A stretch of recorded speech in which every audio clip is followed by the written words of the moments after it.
Hello, welcome to Family We've Got Your Back. I'm Michelle Christensen. I'm a family scientist. I am Trent Christensen, a forgive-nologist. Good one. That's not really a thing. No, it's not. So, February, first episode of February. We're moving on to the next chapter. It is forgiveness and peacemaking.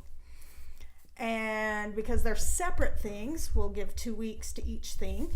But yeah, it's like gratitude, how forgiveness is magic. It really is. Yeah, there's so many benefits. I'm often thinking to my students, just let it go, because that's what they're comfortable with. Well, yeah. You know, but it's like this vengeful feeling, like if I forgive them and I'm no longer resentful and angry, then there's no consequences for them. Yeah. It's like, that's not up to you. No. You know, that's, that's, it's like, I need to punish them. No, you don't.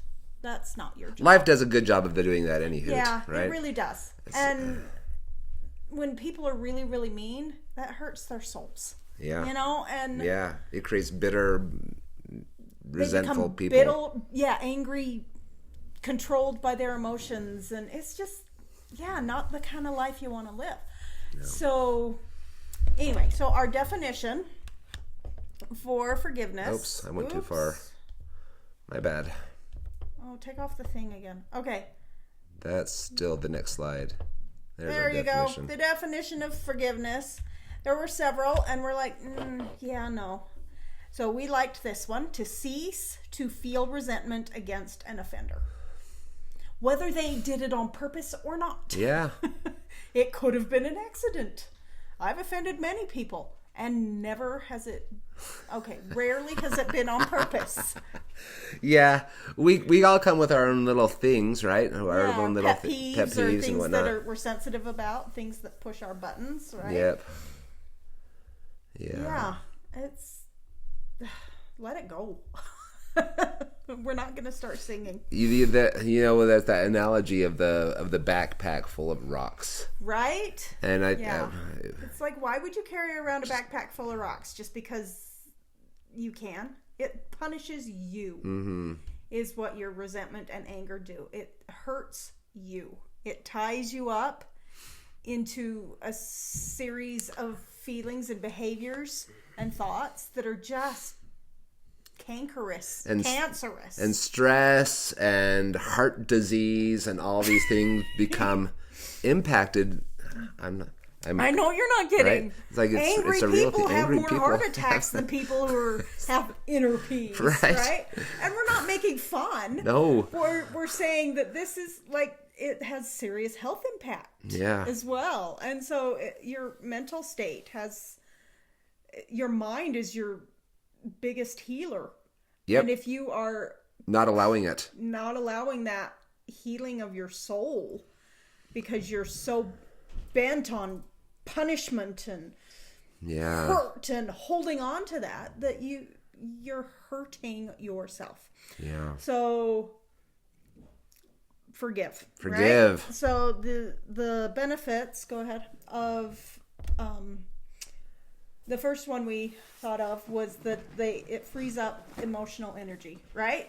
It's like, if you aren't expending your energy being angry and thinking hurtful things about these people that have hurt you, and angry and how can I get revenge and how can I punish, and and then you get in trouble for hitting your brother or whatever it is, right? Yeah. Or screaming at your sister, or overreacting and you get arrested, or whatever it is, right? It's like that effort that it takes to maintain your upset, anger, resentment. You're free to expend that energy where you want to spend that energy, in a more positive, uplifting relationship, strengthening instead of ruining or disintegrating efforts, right? Like you're free. That weight is taken off. That you put down that bag of rocks. You know, I had a situation. I haven't told you this yet today, dear.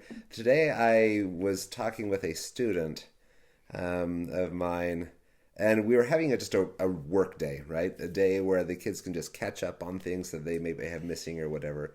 And a lot of the kids like to create little study groups, which I'm okay with to a degree, as long as I can see them actually productively doing something mathematical, right? And they're not just one Right. person doing it and the rest copying. Yeah. They're all participating in the thought work. They're engaging in whatever, and they can get help on assignments and whatever, right? But there's one kid, and he went to sit by a person that I knew it was not going to be a study thing. It was going to be Let's hang out socializing. and mess around. Yeah, let's just do stuff, right? And so I told him, hey, go back to your seat. That's not going to work for you today. Simple, no energy involved. And he's like, you're letting everybody else do it. And I'm like, well, I know they're going to do work. And I don't know that's going to be the case for you. It's like, oh, I'll do it. I'm sorry, you'll have to earn that right. And so no emotion. And he's like, you're just doing this because you don't like me. And I'm like, it's not that I don't like you. It's just that I want you to get something done. And so he has this idea in his mind that you were punishing him. I'm punishing him because I don't like him. I'm sticking it to him. So he is all of this negative energy. He is just using it as an excuse to hate you and not do work. My math teacher hates me, so that's why I'm failing. No, it's because you don't do your work, because you're chatting with your friend. But he's got all this pent-up energy, and he just thinks, Mr. Christensen doesn't like me, therefore, blank. Whatever he wants to think. My behavior is excused. Whatever he wants to think is there. And it's like, I have no ill will towards this kid. I mean, I know certain circumstances are not going to be good for him. And so I try to avoid those circumstances, i.e., don't sit by that person. Yeah. You know? Well, I was thinking that maybe that situation might deserve a, hey, heads up, parent. Oh, it's been happening. Okay. Alrighty. Yes, So yeah, put down that baggage. Like everybody says, everybody comes with baggage. Hey, how about you just leave your baggage at the airport? And most people are not out to get us. You know? Yeah. Free up that energy. Yeah. Free up that energy. I'm out to get the strangers of the world. It's like, I don't think any teacher that is out to get their students, or they wouldn't be a teacher. But anyway. At least they wouldn't be a teacher for very long. No, sorry. My cold is catching up to me, and I'm like, okay, I'm done. I'm like sneezing and coughing, and yeah. Anyway, so yeah. So our next one is it makes room for emotional choice, right? So if you are not invested in stirring up your anger and vengeful feelings, you have that space to make a better choice, right? Yeah. So once you dump out all the rocks from your backpack, now there's room in it for the things that you actually emotionally and mentally need to sustain you, right? Think of it as a survival pack instead of luggage for your resentment. Yeah. Right? Right. So what do you need for your emotional survival? Well, don't you need support? Yeah. Right? Don't you need connection? Don't you want someone that you can share with? And that they can share with you, and you boosting each other up, like you're lifting each other. Right? Isn't that something you would rather have in your survival pack? And this is pretty hard to do, especially in today's age with social media, and you hover on a specific thing, and then it's going to keep on feeding that thing. Yeah. And like so one if time you- I was scrolling and I paused because it was something about Prince William and Princess Catherine, right? Princess Kate.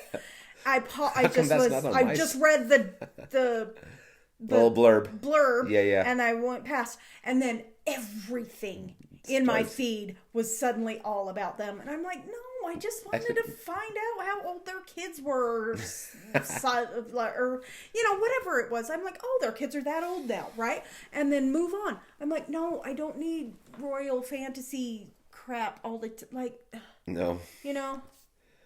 But in the same They vein, don't affect my life at all. if I a don't little need to know. if I a don't little need to care. thread catches your ire because it makes you unhappy, then all of a sudden you're going to get populated with a lot of other things that continue to make you unhappy and resentful and frustrated. Like when my sister helped out at a fatal accident, and then because their phones were together, or however the algorithm works, she was now, you might know this person, but he was dead. And so it was bringing, become friends with this dead guy on every time she went through her Facebook friend notifications. Like, I was like, oh my word, how traumatic to be keeping reminded that, you were there when he passed away. Yeah. It's like, no, stop doing that to yourself. Stop having that pop up happen. Put something else in your survival backpack. Emotional survival backpack, right? Don't have these algorithms in your brain keep popping up these negative, angry things. You know what's been populating my algorithm lately? What? Stupid math questions. It's like, if you've probably seen them. And like, He's a math. No, I don't get those because I don't pause, you don't pause and care. It's like, oh, dang it. Just... I would rather get Calvin and Hobbes comic strips than math. Me too. But as soon as you paused. but I paused, and I continue to pause. It's like, oh. So rewrite that algorithm, guys, for your brain. Right. Create new neural pathways because you are choosing something other than anger and resentment and revenge, right? Yes. Okay. So, his phone died. I mean, not died. Okay. So, our assignment this week is work on forgiving someone. Okay? It takes effort sometimes. Sometimes it's like, oh, whatever, it's not a big deal. But sometimes it actually takes effort. And we recently had a situation, and I'm not going to go into details, where I felt disillusioned. And because of that disillusionment, it was a big deal to me. A really big deal. But when it's the moment I felt that Trent and I were on the same team again, I was able to quickly get over it. Quickly. So, if you are that for someone, then that relationship can heal more quickly, right? Yes. And so, instead of thinking we're enemies, think we're on the same team. Mm-hmm. And that will help you forgive. So, even if that someone is yourself, okay? Right. So sometimes we're just really hard on ourselves. We're our own worst critics, right? So forgive yourself, forgive someone, work on letting that anger and resentment and need to punish, that feeling of guilt, self-guilt, like, oh, I'm such a horrible person type thing. Work on that forgiveness, okay? And we're not saying like, oh, you physically abused me and gave me a black eye and a broken arm. I'll forgive you and there are no consequences. No, we're saying, yes, there still needs to be, we're not saying that consequences are not a part of the situation. We're saying that anger and resentment is gone. Yeah. Right? That is not controlling you and your decisions. It's not taking up space in your emotional survival kit. Right. Okay. Yeah, have a good week. Good luck right. with your forgiveness. And have fun with the Olympics. We're going to go watch them. Bye. Yeah, bye.